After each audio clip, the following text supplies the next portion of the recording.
Assalamualaikum warahmatullahi wabarakatuh.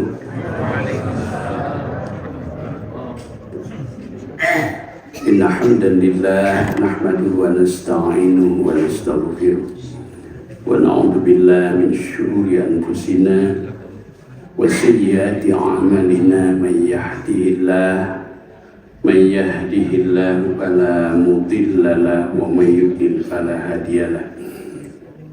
Asyhadu an la ilaha illallah wa asyhadu anna Muhammadan abduhu wa rasuluh. Allahumma shalli wa sallim wa barik ala nabiyyina wa rasulina wa habibina Muhammadin wa ala alihi wa ashabihi, amma ba'd. Wa qala ta'ala a'udzu billahi minasy syaithanir rajim. Bismillahirrahmanirrahim. Innal ladzina amanu wa 'amilus solihati sayaj'al lahumur rahmanu wudda.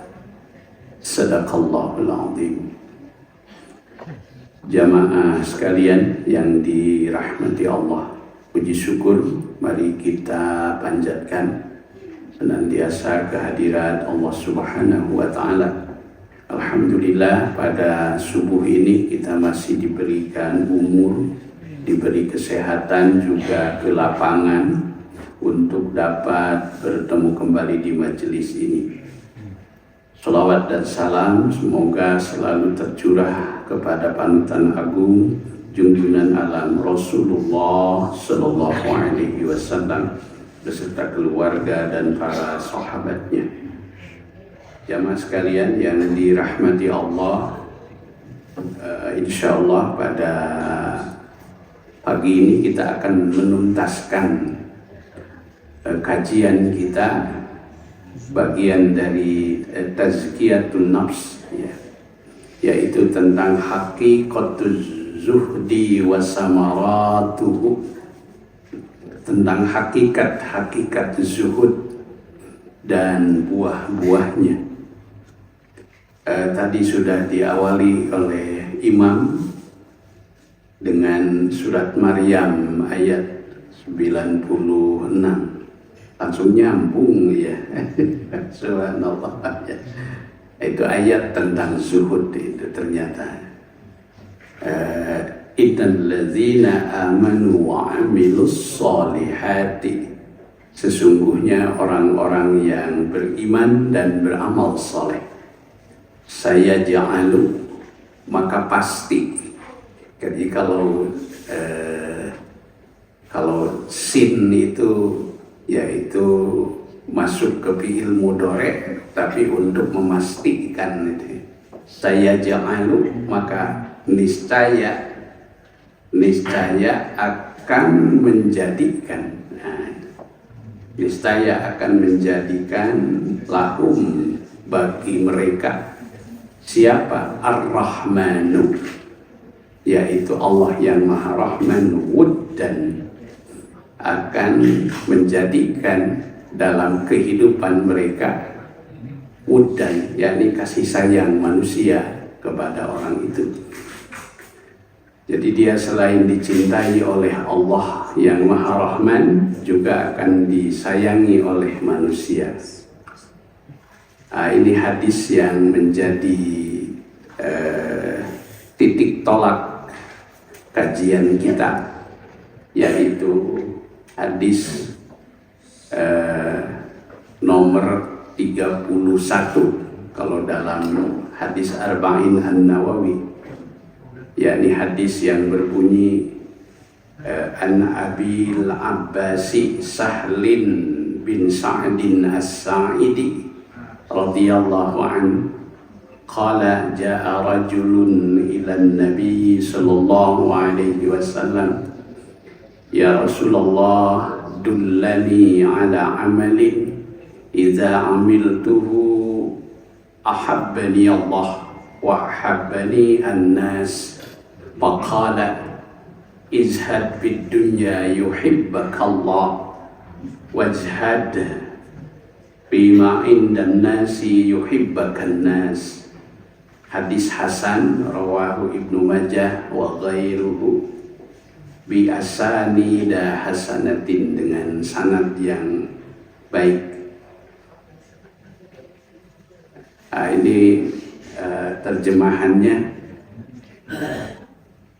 Satu ketika Rasulullah didatangi oleh seseorang, lalu ia meminta fatwa atau meminta petunjuk kepada Nabi. Tunjukkanlah aku akan sebuah amal yang apabila aku mengamalkannya maka Allah dan manusia akan mencintaiku. Kemudian Rasul bersabda, zuhudlah terhadap apa yang ada di dunia, maka Allah akan mencintaimu. Dan zuhudlah terhadap apa yang ada di sisi manusia, maka manusia pun akan mencintaimu. Nah, ini mereview saja ya urgensi hadisnya, dua wasiat agung dari Nabi Sallallahu Alaihi Wasallam, yakni zuhud terhadap dunia, sebab kuatnya kecintaan Allah kepada hambanya. Zuhud terhadap milik orang lain menumbuhkan cinta dan penghormatan dari sesama. Makna kehidupan dari hadis yakni kebahagiaan dan kemenangan dunia akhirat sangat terkait dengan meraih cinta Allah dan mendapatkan kasih sayang serta penghargaan manusia. Ini saya. Kedudukan hadis, Ibnu Hajar Al-Haytami mengatakan hadis ini termasuk satu di antara 4 hadis yang menjadi poros Islam.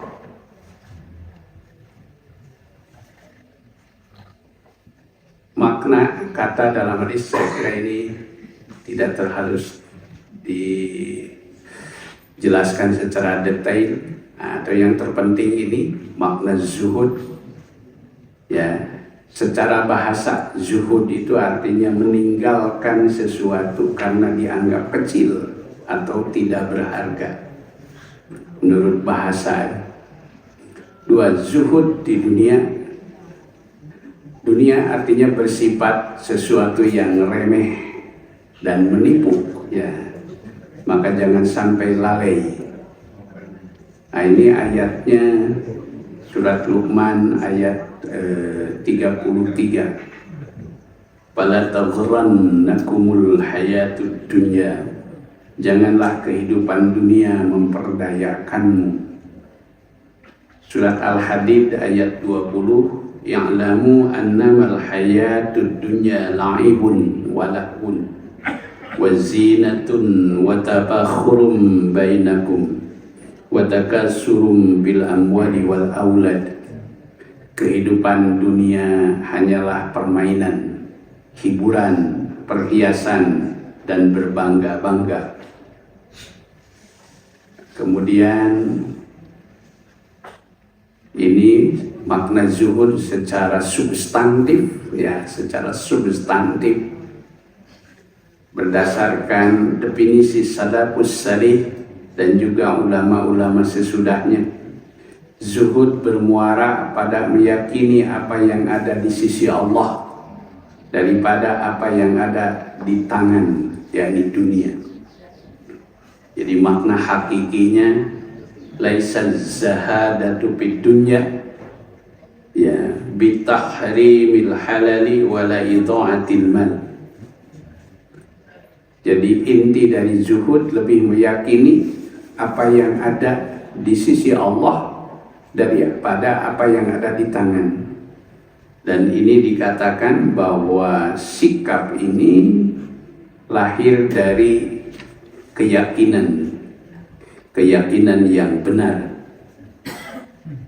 Yansha'u min sihhatil yakin, dia tumbuh dari keyakinan yang sehat ya. Kemudian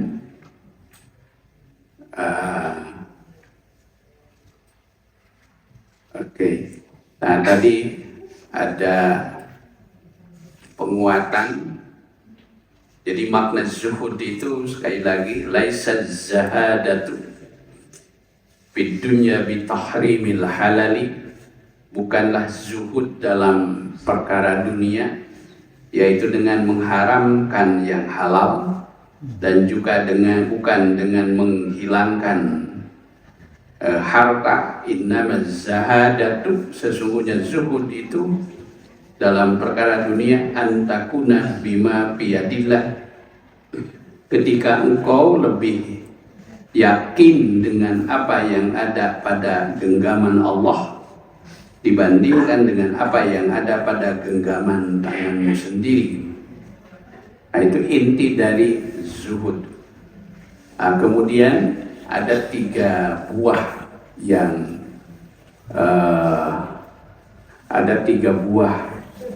yang akan Allah berikan. Pertama, antakunal abd, ini kelewat kayaknya.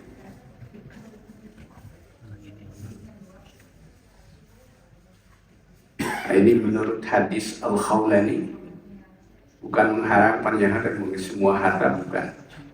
Jadi inti zuhud lebih meyakini apa yang ada di sisi Allah daripada apa yang ada di tangan. Sikap lahir dari keyakinan hati.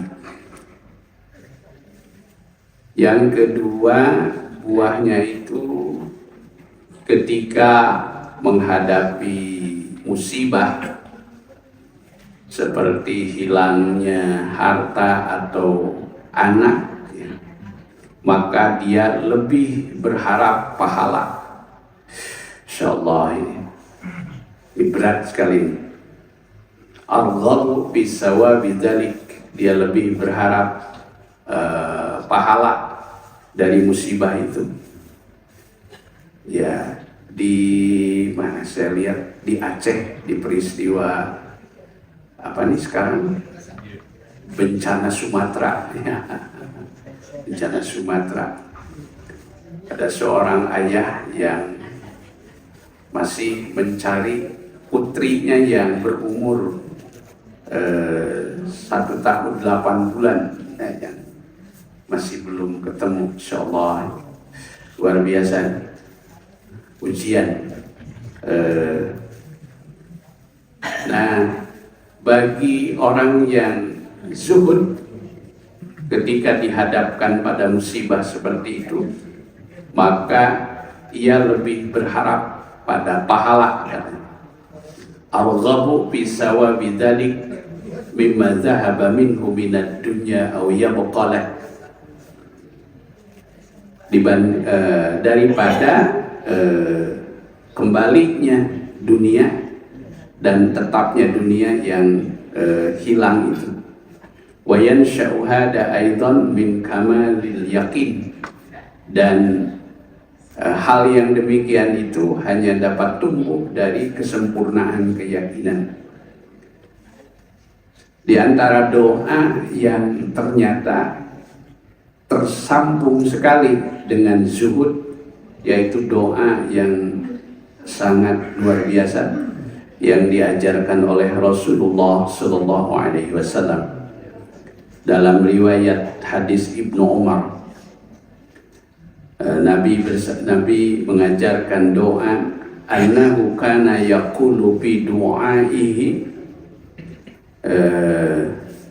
beliau satu ketika berkata di dalam doanya, Allahumma qsim lana min khasyatika ma tahulu bainana wa baina ma'asika, wa min ta'atika ma tuballighuna bihi jannataka, wa minal yaqin ma tuhawwinu alaina masaibat dunya. Itu doanya, panjang doanya itu, ya. Doanya itu panjang. Allahumma qsim lana min khasyatika, ya Allah, bagikan kepada kami sebahagian dari khasyah kepadamu, ya. Ma tahulu bainana, yang dapat menjadi benteng, menjadi penghalang di antara kami dan maksiat-maksiat kami kepadamu, ya. Wa min ta'atika, dan bagikan kepada kami sebahagian dari ketaatan padamu. Ma tuballighuna bihi jannataka, yang dengan ketaatan itu dapat menyampaikan kami ke dalam surga. Wa minal yaqin, dan bagikanlah kepada kami sebahagian dari keyakinan. Ma tuhawwinu bihi, yang dengan keyakinan itu dapat menjadi ringan bagi kami dalam menghadapi musibah-musibah dunia. Allahumma matti'na bi asma'ina, ya Allah. Itu lanjutan doanya, berikanlah kami kesenangan. Matti'na itu kesenangan, ya. Bi asma'ina, dalam pendengaran kami. Wa absarina, dan penglihatan kami. Pemirsa bahasa Sunda maya istilah nyuhunkeun tiis ceuli herang mata. Allahumma matti'na bi asma'ina wa absarina wa quwwatina, dan kekuatan kami, ma ahyaitana, yang dengan kekuatan itu Engkau telah menghidupkan kami. Waj'al sa'rana, dan jadikanlah sa'rana itu adalah kebaikan bagi kami, ya, ala man dhalamana, atas orang yang telah berbuat zalim kepada kami. Ala man dhalam, waj'al sa'rana ala man dhalamana wansurna ala man a'adana, dan tolonglah kami atas orang-orang yang memusuhi kami. Wansurna ala man dhalamana wala taj'al musibatana fi dinina, dan janganlah Engkau jadikan musibah kepada kami. Jadi yang kita sangat bermohon kepada Allah agar kita dihindarkan dari musibah, yaitu musibah agama, ya. Kalau musibah dunia, yang penting kita diberikan keringanan, kekuatan untuk menyikapinya. Tapi kalau musibah agama, kita harus benar-benar bermohon agar tidak sampai menimpa kita. Wala taj'al musibatana fi dinina wala taj'alid dunya akbar hammina, dan janganlah Engkau jadikan dunia sebagai sesuatu yang paling penting dalam kehidupan kami. Akbar hammina, sesuatu urusan yang paling besar dalam kehidupan kami. Wala taj'alid dunya akbar hammina wala mablagha ilmina, dan jangan kau jadikan dunia sebagai puncak dari pencarian ilmu kami, ya. Jadi jangan sampai kita mencari ilmu dari sejak dalam buayan sampai ke tingkat yang paling tinggi, ya. Tapi ujung-ujungnya itu motivasinya adalah untuk dunia belaka. Jadi Rasul bermohon, wala taj'alid dunya akbar hammina wala mablagha ilmina. Kemudian ujung dari doa itu Rasulullah berdoa, wala tusallit alaina, dan janganlah kau biarkan kami dipimpin oleh orang yang tidak sayang kepada kami. Jadi bermohon agar kita tidak dipimpin oleh orang yang tidak sayang, ya. Kami bahasa Sunda nama anu teu nyaah ka rakyat. Gitu. Ini rupanya ini di dalamnya ada doa terkait dengan zuhud. Ya, ini terlewat ini di di PowerPoint ini kebetulan yang menulis ini anak saya, jadi rupanya agak beda dikit. Kemudian buah yang ketiga dari zuhud itu yaitu dikatakan ayyastawi indal abdi, sama saja bagi seorang hamba apakah dia dipuji atau dia dicela. Jadi tidak berubah perjalanan hidupnya karena pujian dan celaan, selama dia yakin bil haq, di jalan yang benar.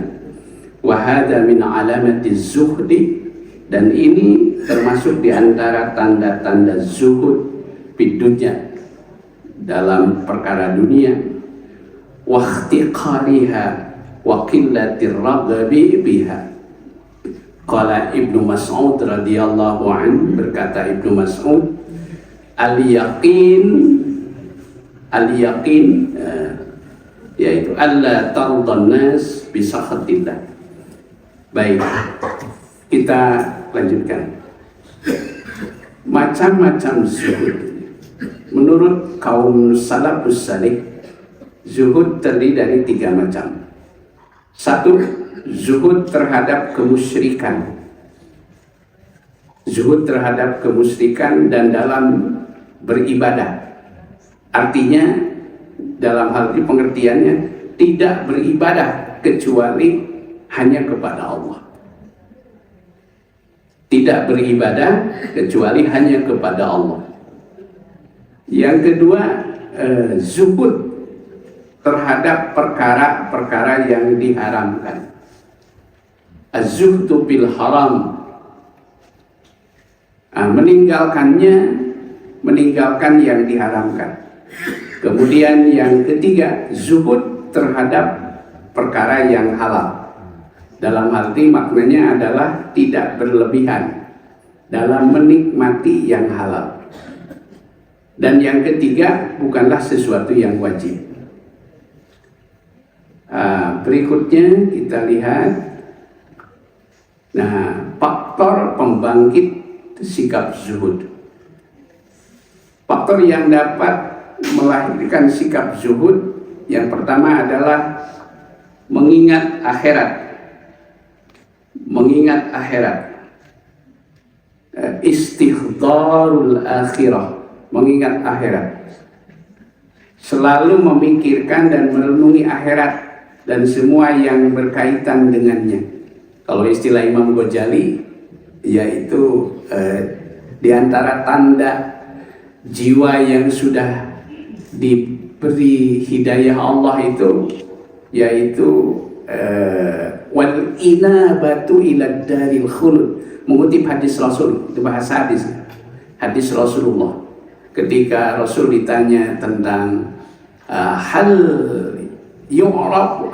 alamatun yu'rafu, apakah ada tanda-tanda bahwa seseorang itu telah dicerahkan hatinya dengan cahaya dari Tuhannya? Nah, kata Nabi, na'am, 3 tandanya.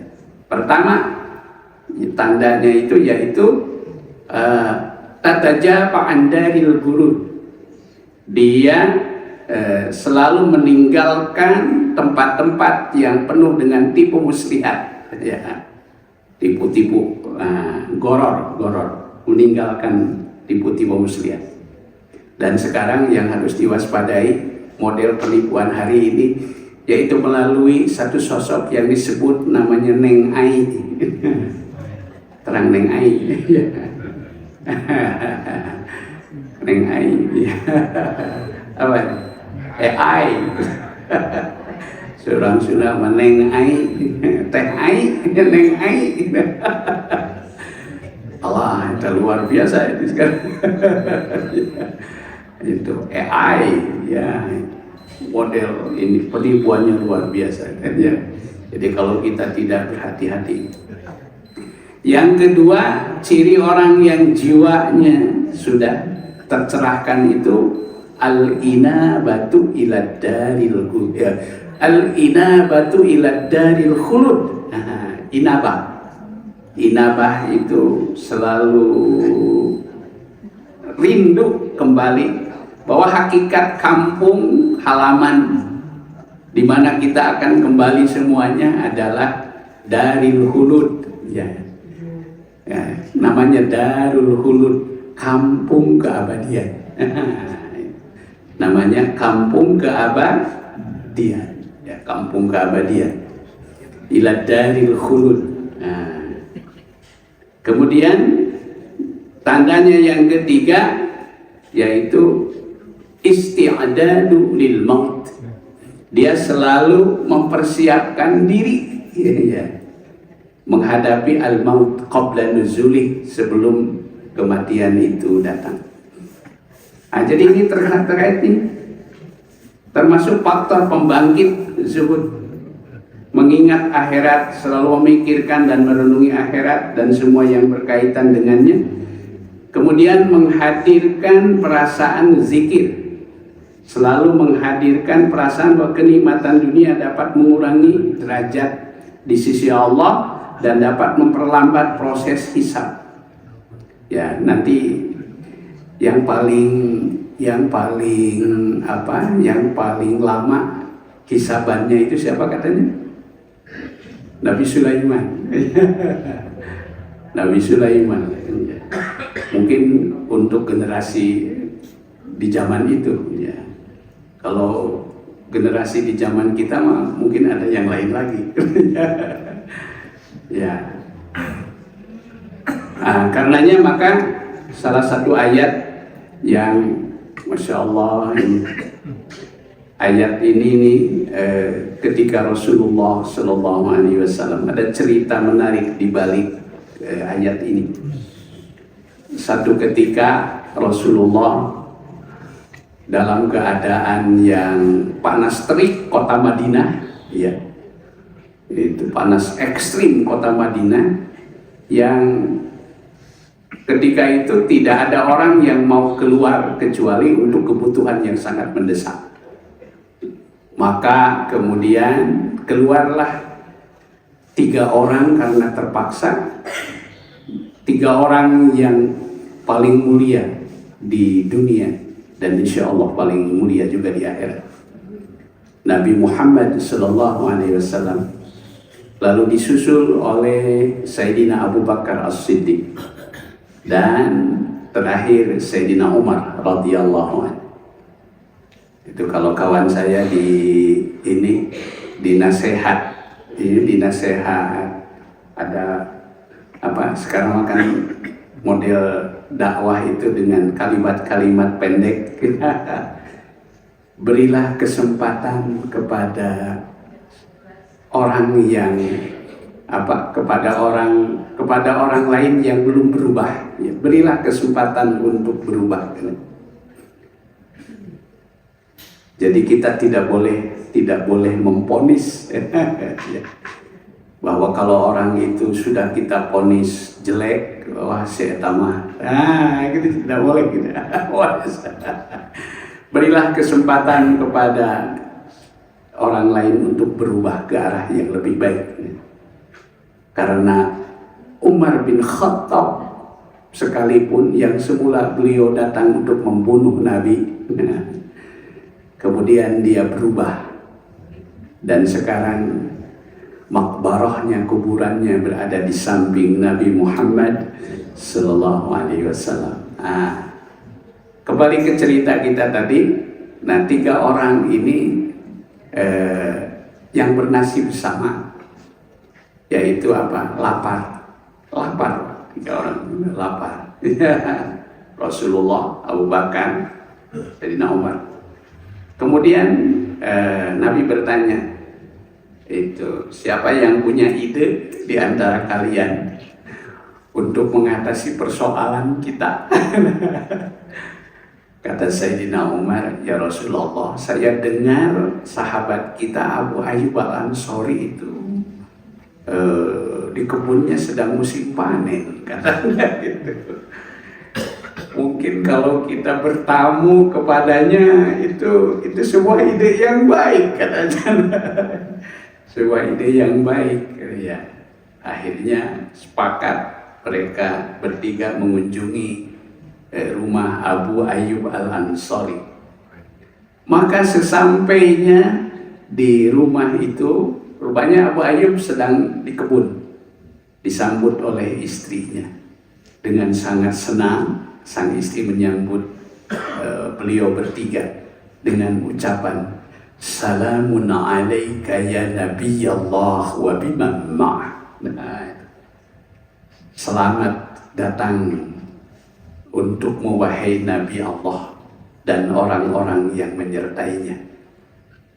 Silahkan, katanya, mangga dihaturanan linggih. Kemudian tanya, kemana suamimu? Wah, nanti saya panggil. Rupanya beliau sedang asik di kebun. Terus dipanggil oleh istrinya ke kebun. Wah, senang sekali Abu Ayyub itu mendapatkan kunjungan 3 tamu agung. 3 tamu agung. Maka beliau persembahkan hasil pertaniannya yang terbaik. Kurma itu disuguhkan dari kurma yang sudah kering sampai kurma yang masih basah. Sekarang namanya apa? Rutau. Kemudian hidangan-hidangan yang lainnya disajikan.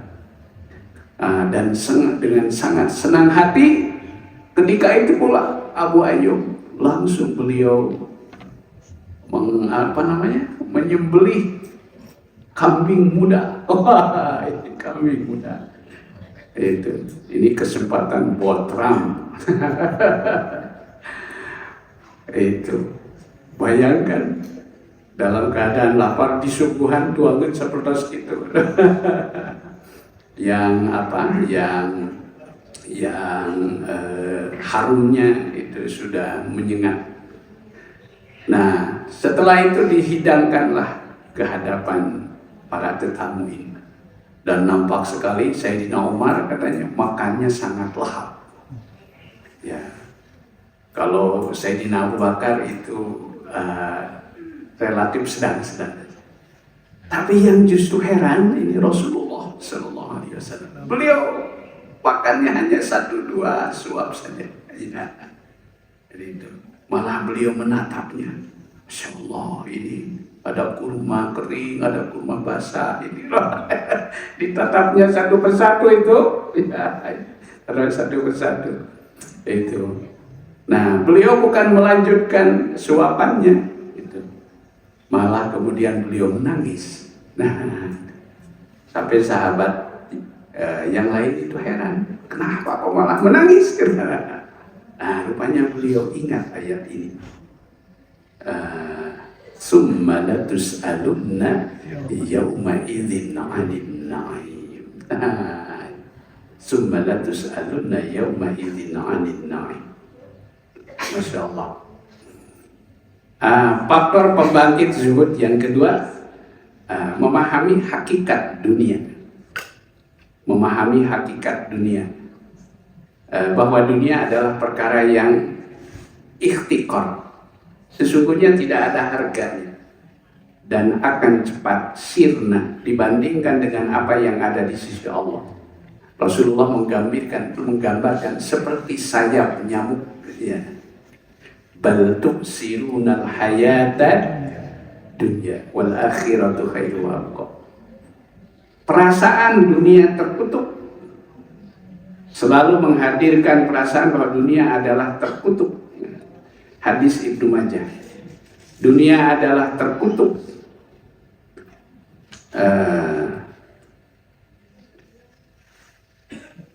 Laisa si zaman bermakan. Kemudian ini ma dunya bil illa kama yaj'alu ahadukum suwabil yawm falyanzur bima yarji. Dunia adalah terkutuk dan terkutuk juga apa-apa yang ada di dalam kecuali zikir kepada Allah dan hal yang mengiringinya atau orang yang memiliki ilmu dan orang yang mau belajar. Oke. Dunia adalah sesuatu yang remeh. Inti dari sikap zuhud, Orang zuhud menganggap dunia hanyalah sesuatu yang tidak berharga atau remeh. Sedangkan berbeda dengan orang kafir. Nah ini.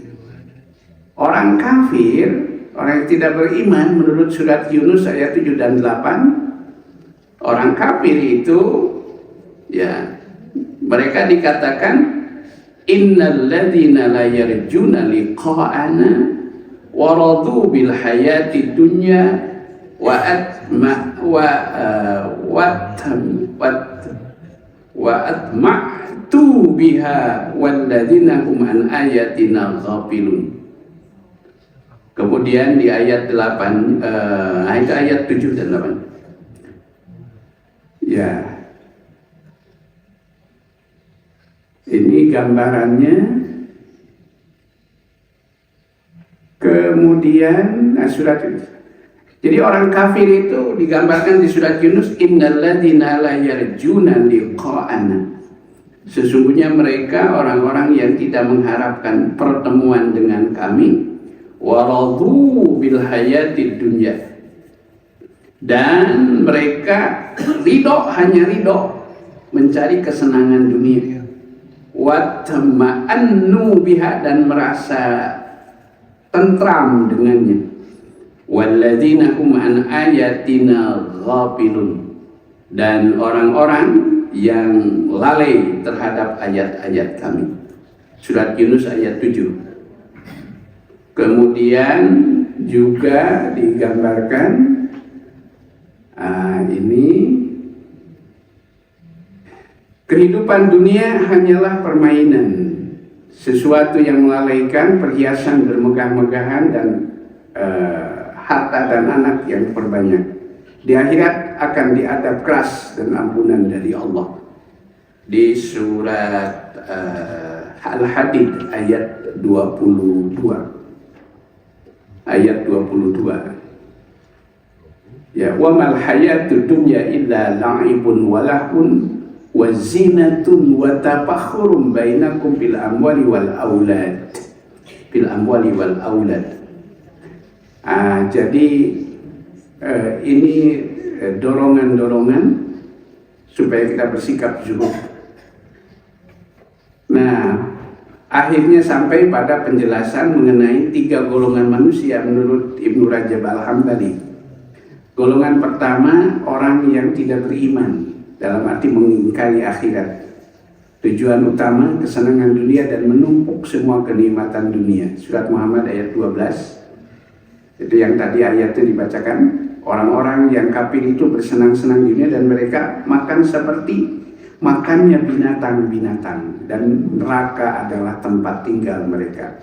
Golongan kedua adalah orang yang percaya adanya akhirat. Mereka beramal sesuai dengan zamannya dan terbagi menjadi 3. Ada yang disebut namanya dzalimun li nafsi. Dzalimun li nafsi. Kemudian yang kedua disebut namanya muqtasid, golongan muqtasid pertengahan.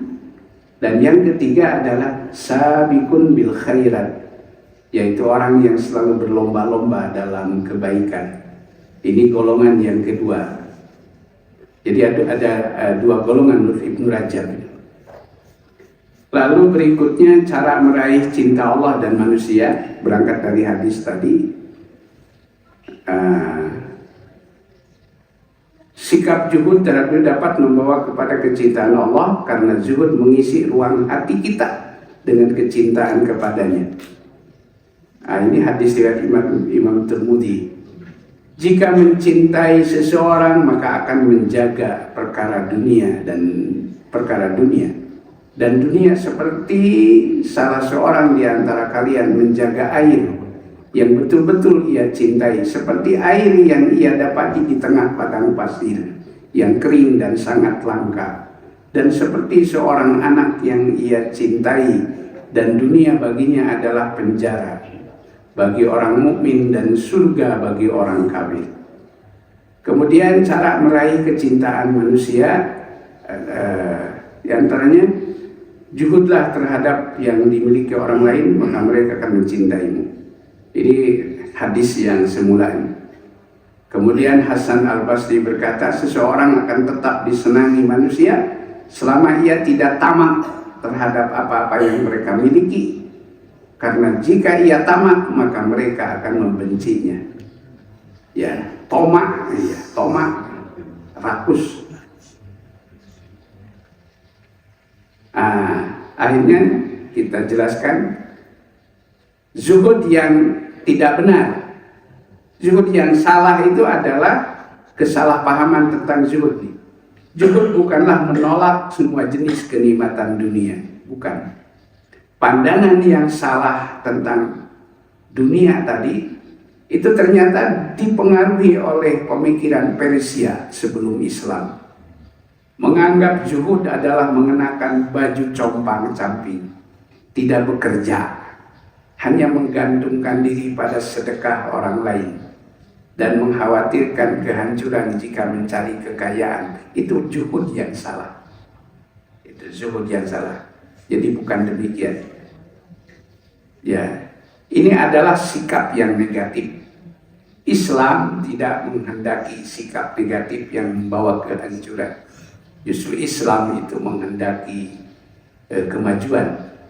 Pandangan yang benar, umat Islam berusaha mencari dan berlomba-lomba untuk mendapatkan keuntungan dunia yang halal. Asalkan upaya tersebut tidak melupakan akhirat dan selalu mengingat Allah Subhanahu wa Ta'ala. Inilah pandangan yang benar tentang zuhud. Ya. Ada ayat Al-Qurannya itu sangat populer. Wabtaghi bima ataqallahu darul akhirah wa la tansa nasibaka minad dunya ya wa ahsin kama ahsanallahu ilaik. Jadi itulah pandangan Islam tentang zuhud. Jadi Islam itu menganjurkan berlomba-lomba untuk mendapatkan keuntungan dunia yang halal, asalkan upaya tersebut tidak melupakan akhirat. Bahkan itu menjadi sarana untuk menyampaikan pada kebahagiaan akhirat. Kesimpulannya, zuhud sejati adalah amalan hati. Amalan hati, yaitu meyakini keutamaan bekal di akhirat di atas kesenangan dunia, bukan menolak kenikmatan dunia secara total. Pesan utamanya, jadikan dunia sebagai sarana untuk beribadah dan meraih cinta Allah, bukan sebagai tujuan. Ini kesimpulan akhirnya dari Haqiqatuz Zuhdi wa Samratuhu. Ya.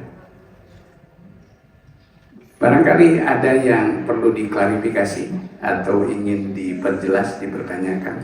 Maka disilahkan kalau ada pertanyaan sebelum kita akhiri. Bismillah.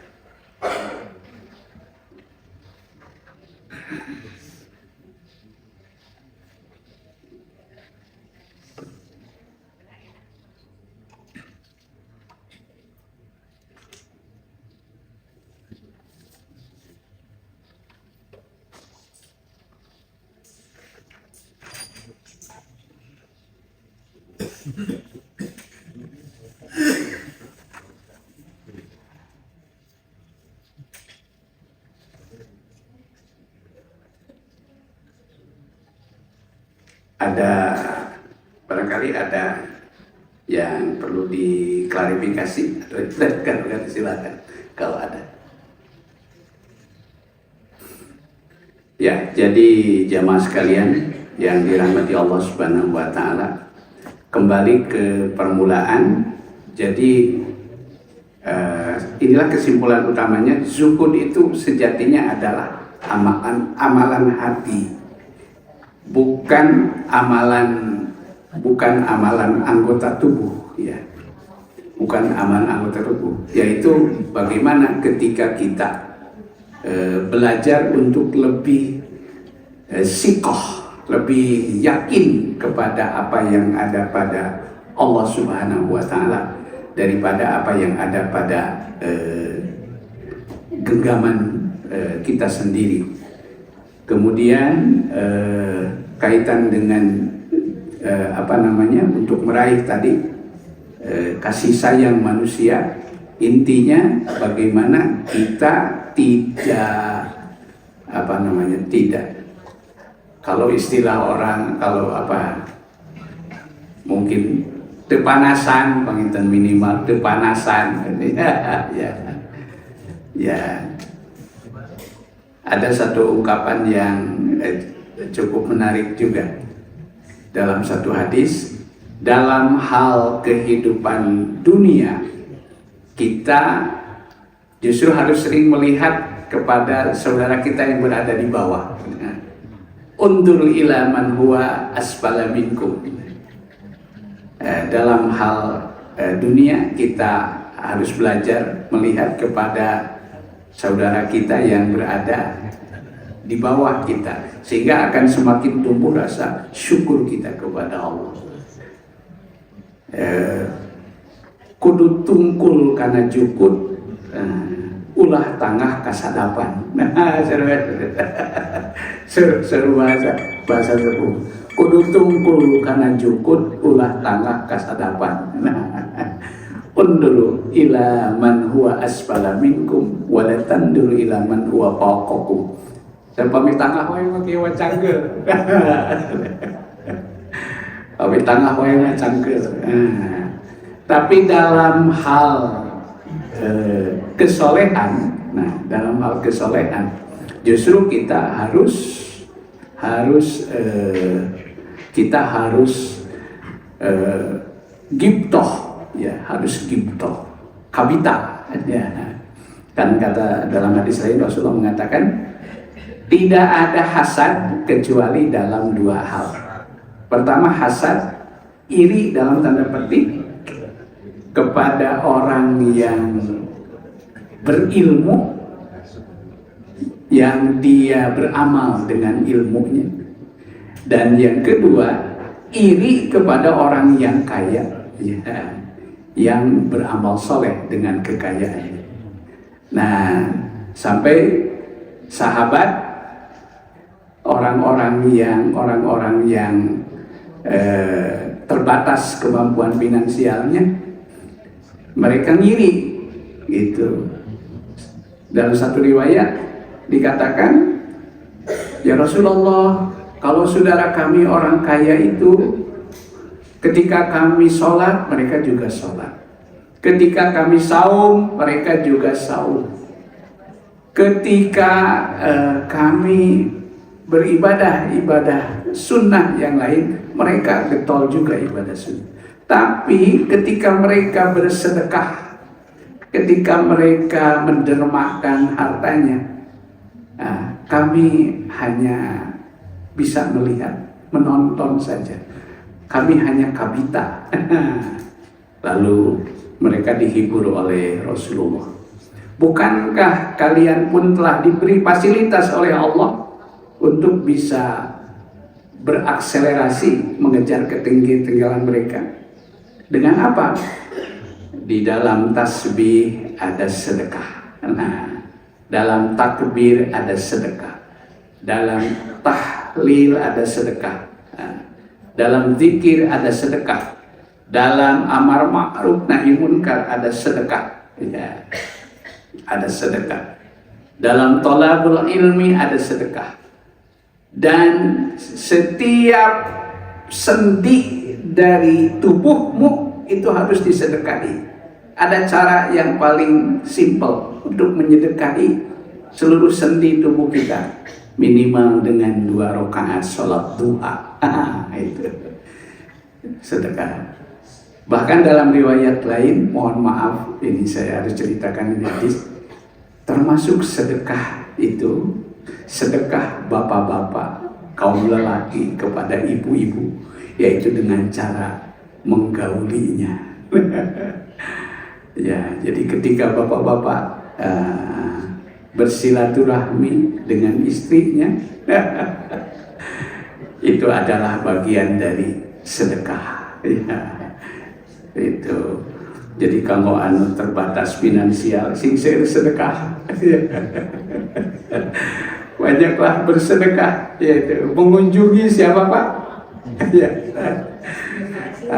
Kalau sepuh macam terus boro-boro. Ya. Wallahu taala alam. Mudah-mudahan kajian ini setidaknya menjadi inspirasi bagi kita sekalian dan kita tidak keliru memahami makna zuhud tadi.